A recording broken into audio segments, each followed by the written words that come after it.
Hello my beautiful souls, welcome to my YouTube channel. Guys, कैसे हैं आप सभी लोग? आई होप आप सभी लोग बहुत अच्छे हैं। गाइस, अगर मेरे चैनल पर पहली बार आए तो रिक्वेस्ट करूंगी कि सब्सक्राइब करें मेरे चैनल को। डियर, चलिए देखते हैं कि क्या आपका पार्टनर आपके बिना खुश है। क्या वो आपके बिना खुश है? Let's see.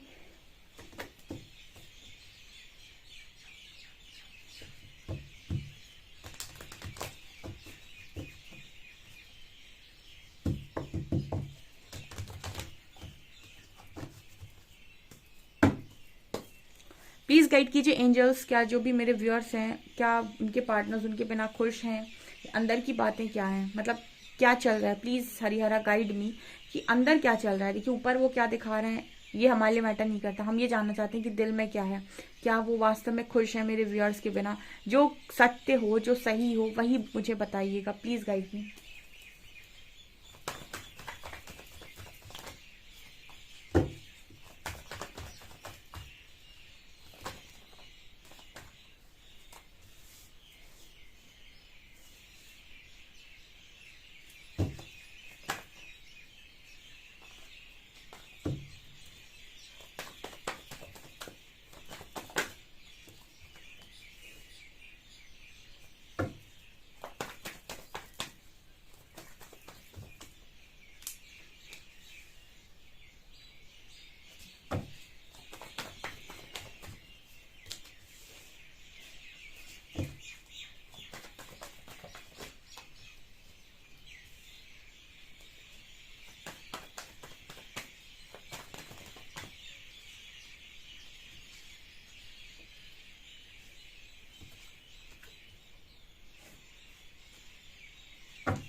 ओके गाइस, क्या एनर्जी आई है?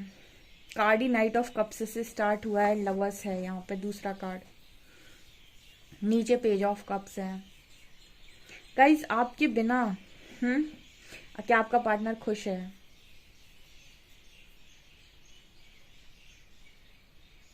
आपको क्या लगता है कार्ड्स देखकर?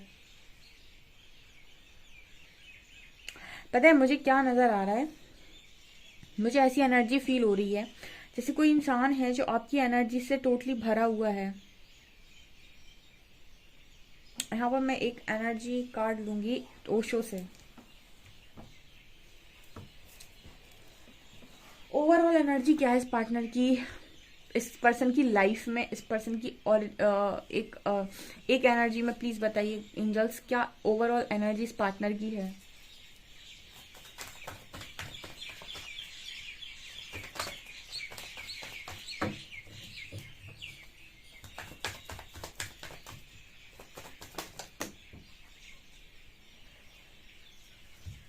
एग्जिस्टेंस, गिल्ट,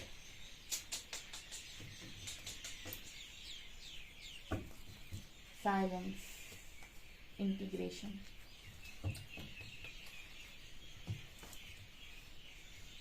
ओके, मैंने ओशो ज़ेन से जब कार्ड्स निकाले तो कार्ड्स आए हैं silence, existence, guilt and integration. Okay, चलिए बता देती हूँ मैं। देखिए गाइस, हमारा सवाल था कि क्या आपका पर्सन आपके बिना खुश है, क्या अंतर मन में चलता रहता है। बाहर से वो आपको क्या दिखाते हैं ये हमारे लिए मैटर नहीं करता, अंदर क्या चल रहा है। अंदर स्टार्टिंग ही स्टार्ट हुआ था, कार्ड स्टार्टिंग ही हुई थी नाइट ऑफ कप से। ये क्लियर मैसेज दे रहा था कि आपके जो पर्सन है मूवमेंट चाहते हैं लाइफ में। नीचे भी कार्ड था सिक्स ऑफ शॉर्ट्स का, यहाँ भी कार्ड है मूवमेंट का। ठीक है, ये मूवमेंट का कार्ड क्या है? ठीक है, ये दोनों ही कार्ड इस चीज की बात करें कि कोई उस जगह पर जाना चाहता है जहां पर उसका टू लव है। ठीक है, इंटीग्रेशन, आपके जो पर्सन है वो उस तरफ जाना चाहते हैं जहां उनका प्यार है, जहां पर उनकी जिंदगी है। ठीक है। इस वक्त में इस पर्सन की ओवरऑल एनर्जी गिल्ट की है। क्या मतलब है गिल्ट का, ठीक है। मैंने ओवरऑल एनर्जी जब पूछी तो एग्जिस्टेंस का कार्ड उड़ के गया, गिल्ट का कार्ड यही निकल कर आया। ये गिल्ट का कार्ड इस चीज की बात करता है कि व्यक्ति को अपने ही पार्टनर को दूर करने का गिल्ट बहुत स्ट्रांग है, बिकॉज इंटीग्रेशन कार्ड के साथ ये एक बहुत ही स्ट्रांग और डिवाइन कनेक्शन है यहाँ पर डेफिनेटली, ठीक है। सो आप दोनों का जो कनेक्शन है वो सोल कनेक्शन है। एंड यहाँ पेज ऑफ कप्स है लवर्स के नीचे। ये पर्सन इस वक्त में आपसे बातचीत करना चाह रहे हैं, मतलब इस पर्सन का क्या मन होता है कि आपके साथ कॉल करें, आपको कॉल करें, आपसे बात करें, ठीक है। ये इस पर्सन की एनर्जी है। आपको ऐसा लगता होगा कि ये पर्सन आपके बिना खुश है, बट मुझे यहाँ पर ये पर्सन ऐसा लगता है कि आपकी एनर्जी में खोया हुआ इंसान है। इस पर्सन को सुध भी नहीं है कि इस पर्सन की लाइफ में इनको क्या करना है, कहाँ रहना है, क्या करना है, कैसे करना है। ये जो पूरा व्यक्ति है ये आपकी एनर्जी से भरा हुआ है, और ये मुझे लगता है हर दिन गिल्ट में रहते हैं कि मैंने क्या कर दिया। तीसरी एनर्जी इस पर्सन की कि अब इस पर्सन को समझ में आया है कि आप इस पर्सन की लाइफ में जगह क्या थी, आपकी एग्जिस्टेंस। किसी ने ये पता कर लिया है कि आपकी उस पर्सन की लाइफ में आपकी आखिर क्या जगह है, ठीक है। मैंने आपको कई बार ये शायद गाइड किया कि आप अपनी लाइफ में कैसे भी उटपटांग एक्शंस लेते रहो, कुछ भी उल्टा सीधा करते रहो, जब आप किसी व्यक्ति के साथ में नहीं होते हैं तब आपको सिर्फ समझ में आता है कि आपकी लाइफ में वो व्यक्ति कितना इम्पोर्टेंट है। देखिए जैसे आपकी लाइफ में बहुत सारा आपके पास, मुझे खाने का एग्जाम्पल बताने की हमेशा मैं खाने का एग्जाम्पल देती हूँ कि वो बहुत इजी होता है।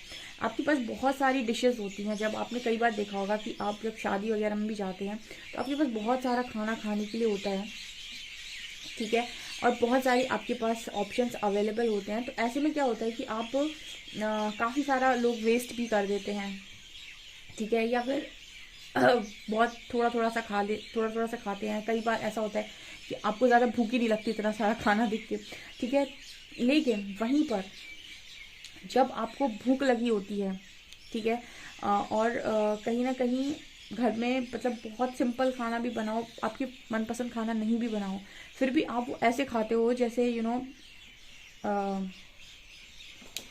ये पता नहीं कितने आप जन्मों के भूखे हैं। तो इसका मतलब क्या है? इसका मतलब ये है कि हमेशा जिस चीज़ की आपको ज़रूरत होती है उस वक्त पर उस चीज़ की कीमत समझ में आती है। जब आपके पास बहुत सारी चीज़ें, बहुत सारे ऑप्शंस होते हैं, तब आपको उस चीज़ की कीमत नहीं पता चलती। जब आपके पास कम होता है या फिर नहीं होता है, उस वक्त आपको चीज़ पता चलती है, कीमत पता चलती है। आप में से काफ़ी सारे लोगों के पार्टनर को आपकी एग्जिस्टेंस का पता चला है, एंड यही एक कारण मेन होता है यूनिवर्स का आप दोनों को सेपरेशन में डालने का, कि उस व्यक्ति को ये रियलाइज़ करवाया जाए कि आपकी इम्पोर्टेंस उसकी लाइफ में क्या है, ठीक है। और अगर कोई सच्चा लवर होगा तो उसको आपकी इंपॉर्टेंस ज़रूर समझ में आएगी गाइस, ठीक है। अगर उसके लिए आपने बहुत किया होगा, उसके लिए आप हमेशा इंपॉर्टेंट रहे होंगे, अगर आप हमेशा उसके साथ खड़े रहे होंगे, आपने उसको बहुत सपोर्ट किया होगा हमेशा, तो उसको आपकी एग्जिस्टेंस समझ में आएगी, ठीक है। आपकी क्या एग्जिस्टेंस उस पर्सन की लाइफ में है, ठीक है। एंड उस पर्सन को फिर गिल्ट भी होगा, ठीक है। यहाँ पर कार्ड है 10 ऑफ कप्स का, ठीक है, 10 ऑफ वॉन्ड्स का। ये मुझे ऐसा लगता है इस पर्सन को आप ये अपनी फैमिली को बहुत ज़्यादा संभाल रहे हैं, हर चीज़ की रिस्पॉन्सिबिलिटी ले रहे हैं, लेकिन ये पर्सन अंदर से खाली है। ये जब भी देख रहा है ना, हर चीज़ के लिए आपकी तरफ देख रहा है, हर चीज़ के लिए ये पर्सन आपके बारे में सोच रहे हैं। स्टेबिलिटी, मुझे लगता है पूरी एनर्जीज आपसे भरी हुई हैं, ठीक है। इस पर्सन ने बहुत पैसा कमा लिया, सब कुछ कमा लिया। इस पर्सन की लाइफ में मे भी पॉसिबिलिटी है गाइस कि हो सकता है इस पर्सन की आई थिंक हो सकता है इस पर्सन की मैरिज भी हो चुकी हो। सबके लिए मैसेज नहीं है, लेकिन यस आप लोगों के लिए है। लेकिन बाहरी तौर पर चीज़ें कर देने से अंदर की चीज़ें चेंज नहीं होती हैं, ठीक है। आप में से अगर कोई ऐसा बैठा है यहाँ पर जो ये जानना चाहता है, जिसकी पर्सन की मैरिज हो चुकी है और वो फिर भी जानना चाहता है कि क्या वो आपके बिना खुश हैं, तो गाइज उनकी एनर्जीज आपसे भरी हुई हैं। अभी उन्होंने आपको खाली किया ही कहा था अंदर से, ठीक है। कहने का मतलब है कि आपको अभी फ़िलहाल इस पर्सन ने अपने अंदर से रिलीज़ नहीं किया है। आप आज भी वहीं पर हो जहाँ पहले थे, और अब पूरी तरीके से भर चुके हो। इस पर्सन की एनर्जीज में आप मुझे काफ़ी स्ट्रांगली नज़र आ रहे हो। एंड टेम्परेंस कार्ड ये दिखा रहेगा इस पर्सन को ना हीलिंग की बहुत ज़रूरत है, ठीक है। मुझे ऐसी स्ट्रांगली फीलिंग आ रही है कि इस पर्सन को हीलिंग की बहुत ज़रूरत है, बहुत ज़्यादा। ये पर्सन मतलब इस वक्त मुझे अंदर से पता नहीं किस पर्सन की एनर्जी ये लग रही है, कोई तो मुझे लव दो, मुझे लव की एनर्जी यहाँ पर बहुत स्ट्रांग नज़र आ रही है। आज इस पर्सन को ना रियलाइज़ होता है कि एक्चुअल मीनिंग लव का क्या होता है। ठीक है, लव को आप जितना मामूली और जितना ऐसे समझ लेते हो ना, देखिए जब कोई इंसान किसी को तोड़कर चला जाता है, छोड़कर चला जाता है, तो वो क्या करता है, उस वक्त तो वो चला गया, या तो इस वक्त पहला वाला टूट जाता है, पूरी तरीके से ख़त्म सा हो जाता है। लेकिन जैसे तैसे करके ईश्वर का सहारा लेकर वो पहला वाला अपने आप को बना लेता है। लेकिन दूसरा वाला उसकी ज़िंदगी में वो दो तरीके से पछताता है। एक तो ये कि उसके हाथ में एक बहुत खूबसूरत खुशी लगी थी, जिसे उसने खो दिया। दूसरा उसका खुद का गिल्ट। ठीक है, गिल्ट, क्योंकि वो आपके प्यार को तो तरसता ही तरसता है, ऊपर से उसे वो गिल्ट भी नहीं जीने देता है कि इस काम जो किया था उसने वो खुद किया था। तो हमें ऐसा लगता है कि वो जो दूसरा वाला इंसान है उसे कोई फ़र्क नहीं पड़ता, दुनिया ऐसा ही सोचती है। लेकिन वो अपने आप को कभी दिखा या जता इसलिए नहीं पाता क्योंकि काम उसका किया हुआ था। वो इंसान सबसे ज़्यादा दुखी रहता है। ठीक है, मुझे ऐसा लगता है, जितना मैंने ज़िंदगी में देखा है, कभी भी छोड़ने वाला खुश नहीं रहता। जो जो क्या बोलते हैं, जिसे छोड़ दिया गया उसे आज नहीं तो कल कोई दूसरा मिलेगा, वो खुशी मिलेगी या फिर वो मूव ऑन कर जाएगा, जो भी है। लेकिन जो छोड़ कर जाता है वो मुझे लगता है कभी खुश नहीं रहता है, या फिर वो आगे चलकर उसको वो खुशी आई थिंक नहीं मिलती है। बाकी ये डिपेंड करता है कि आपका खुद का भाग्य कैसा है। कई बार आप कार्मिक के साथ भी डील कर रहे होते हैं, उस केस में ये पॉसिबल है कि वो खुश रहे। लेकिन बाकी मुझे इस तरीके के कनेक्शंस में कभी ऐसा नहीं लगता कि इंसान खुश रहेगा। जैसे जहाँ डिवाइन कनेक्शंस हैं, ट्रू लव एग्जिस्ट करता है, वहाँ पर मुझे ऐसा लगता है कि जो भी ऐसे व्यक्ति होते हैं जो छोड़ कर जाते हैं, उसके बाद वो दुगना पछताते हैं। और ये यहाँ पर स्ट्रांगली दिखाई भी दे रहा है। मेन तो जो यूनिवर्स करना चाहते थे इस कनेक्शन में, वो था आप दोनों के बीच में खामोशी डालकर आपके पर्सन को ये रियलाइज़ कराना कि आपकी लाइफ में इस वक्त में ये बताइए कि सबसे ज़्यादा इम्पोर्टेंट इंसान कौन था। जब व्यक्ति अकेला होता है ना, और जब देखता है वो सपोर्ट चाहता है किसी का, जब वो मदद के लिए दूसरों की तरफ देखता है, उस वक्त वो यही रियलाइज़ करता है कि सबसे ज़्यादा उसकी लाइफ में उसकी हेल्प कौन कर रहा था, या उसको कौन ऐसा व्यक्ति था जिसने हमेशा सपोर्ट किया है। स्टेबिलिटी का कार्ड है यहाँ पर। आपकी जो पर्सन है, इन्होंने हमेशा स्टेबिलिटी पर फोकस किया। कौन सी स्टेबिलिटी? बाहरी स्टेबिलिटी। ठीक है, बाहर की सारी चीज़ों पर फोकस करना, स्टेबिलिटी पर फोकस करना। अंदर क्या है, इस पर्सन को नई चीज़ें समझ में आ रही थी या नहीं रियलाइज़ हो रही थी। बाहर की सारी चीज़ों को इनको सेटल करना था, जो इन्होंने कर लिया है। बाहर की चीज़ें तो सेटल हो गई, लेकिन अंदर हीलिंग नहीं हुई है। अभी अंदर की चीज़ें सेटल नहीं हुई है इस पर्सन की।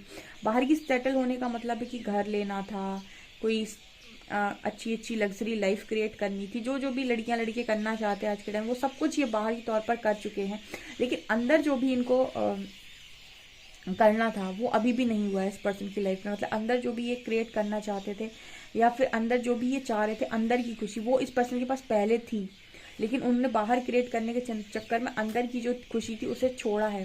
तो यहाँ पर इस पर्सन को अब अंदर की खुशी चाहिए, यानी कि अब अंदर हीलिंग चाहिए इस पर्सन को। ये पर्सन बाहरी तौर पर बहुत मेहनत करते हैं, लेकिन मुझे नहीं लगता ये पर्सन आपके बिना खुशी, क्योंकि आपकी एनर्जी से भरा हुआ इंसान नज़र आता है। कोई लव की डिमांड कर रहा है यहाँ पे। ठीक है, अगर मैं देखिए पूरे कार्ड्स निकालने के बाद यूनिवर्स से पूछा था कि मुझे एक कार्ड में इस पर्सन की ओवरऑल एनर्जी बता दे, तो यहाँ पर सबसे ऊपर कार्ड गिरा था गिल्ट का। ठीक है, और यहाँ पर उसके साथ कार्ड आए हैं एग्जिस्टेंस, साइलेंस और इंटीग्रेशन। मतलब परमात्मा ने आप दोनों के बीच में जो खामोशी डाली है वो डाली ही इसीलिए ताकि इस पर्सन को रियलाइज़ हो कि आप इस पर्सन की लाइफ में कहाँ स्टैंड करते हैं, कहाँ पर आपका क्या वजूद इस पर्सन की लाइफ में, कहाँ पर आप हैं इस पर्सन की लाइफ में और कितने इंपॉर्टेंट हैं। क्योंकि ये चीज़ शायद ये पर्सन ही नहीं जानते थे कि आप इस पर्सन की लाइफ में कितने इंपॉर्टेंट हैं। मोस्टली जो लोग दिमाग से चलते हैं उन्हें ऐसा लगता है कि फीलिंग्स को कंट्रोल करना बहुत आसान है, लेकिन जब वो चीज़ें जो आपके पास थी उन्हें आप खो देते हो, उसके बाद आपको ये रियलाइज़ होता है कि जहाँ पर आप दिमाग से चल रहे थे ना, वहाँ दिल से चल लेते तो ज़्यादा बेटर होता, क्योंकि आप सिर्फ बाहर की खुशियों से खुश नहीं हो सकते। वो आपकी ईगो को सेटिस्फाइड कर देंगी, लेकिन आपके दिल को खुश करने के लिए कोई ऐसा ही चीज़ चाहिए जो दिल से जुड़ी हो। जैसे लोग का पेरेंट्स का लव होता है, फ्रेंड्स का लव होता है, फैमिली का लव होता है, ये चीज़ें आपको दिल से खुश करती हैं। ये आपको पैसा नहीं दे सकता, ये बाहर की स्टेबिलिटी, बाहर की खूबसूरती आपको ये चीज़ें नहीं दे सकती हैं। उसी तरीके से एक लवर की जगह स्पेशल होती है, उसकी भी जगह कोई भी नहीं ले सकता है, ना पैसा, ना फैमिली, ना कोई भी नहीं ले सकता है। उसकी जगह वो ही इंसान ले सकता है खाली। तो ये चीज़ मुझे यहाँ पर स्ट्रांगली नज़र आ रही है कि आपकी जगह कोई ले नहीं पाया गाइस अभी तक। ठीक है, और अगर इस पर्सन ने कोशिश की है तो वो ये दे नहीं पाए हैं। ठीक है, क्योंकि यहाँ पर कार्ड इंटीग्रेशन का आ रहा है ना, तो जगह दोगे कैसे? बिकॉज देखो यहाँ पर इंटीग्रेशन का कार्ड है, यहाँ पर एक कार्ड है कि इंसान अपने को ही पुकारता है जिसे वो अपना मानता है। तो यहाँ पर ये पर्सन आपको दिल से अपना बहुत मानते हैं गाइस, ठीक है, इस वजह से ये आप ही को पुकारेंगे। यहाँ पर ये मैसेज है। तो अगर यहाँ पर ऐसे भी लोग जो मौजूद हैं जिनके पार्टनर ने कहीं और मैरिज कर ली है और वो आए हैं यहाँ पर रीडिंग को देखने और वो ये जानना चाहते हैं कि क्या उनका पर्सन उनके बिना खुश है, तो आंसर नो में आया है गाइस, ठीक है। बाहरी तौर पर ऐसा हो सकता है कि आपको ऐसा दिखाई दे कि बहुत खुश है, क्योंकि स्टेबिलिटी तो है इस पर्सन की लाइफ में, लेकिन अंदर से स्टेबल नहीं है ये पर्सन। अंदर से पर्सन हिले हुए हैं और हर दिन गिल्ट में रहते हैं कि मेरे पास सब था, मेरे पास वो चीज़ और होती तो कितना अच्छा होता। यहाँ पर एक लाइन चैनल हो रही है कि ईश्वर कहते हैं सबको सब कुछ नहीं मिलता, परमात्मा कहते हैं सबको सब कुछ नहीं मिलता। इस दुनिया में ईश्वर ने कभी भी पूरी चीज़ किसी को भी नहीं दी है कि सब कुछ दे दिया और एक बार में। कहीं ना कहीं किसी ना किसी का कुछ ना कुछ तो काटा है। चाहे तुम गरीब इंसान को देखो, चाहे अमीर इंसान को देखो, चाहे किसी को देख लो, कुछ ना कुछ तो किसी का लिया है। किसी को बहुत पैसा दे दिया तो रिश्ते कम दिए, किसी को बहुत सारे रिश्ते दे दिए तो पैसा कम दिया, किसी को दोनों चीज़ें दे दी तो हेल्थ इशू, या फिर किसी को मतलब फैमिली टॉक्सिक दे दी, किसी को नार्सिसिस्टिक फैमिली दे दी। कुछ ना कुछ तो आपको एक ना एक कमी तो 100% किसी ना किसी के घर में नजर आ ही जाएगी। मतलब पूरा कुछ तो ईश्वर ने किसी को भी नहीं रहने दिया। इस तरह की एनर्जी कि सबको सब कुछ नहीं मिलता है। आज ही व्यक्ति आपके लिए काफ़ी इमोशनल मुझे नज़र आ रहे हैं। आपसे कितना रेजोनेट करता है कमेंट सेक्शन में ज़रूर बताइएगा। इस वीडियो पसंद आए तो लाइक ज़रूर करें, चैनल पर पहली बार आए तो सब्सक्राइब जरूर करें। Thank you guys.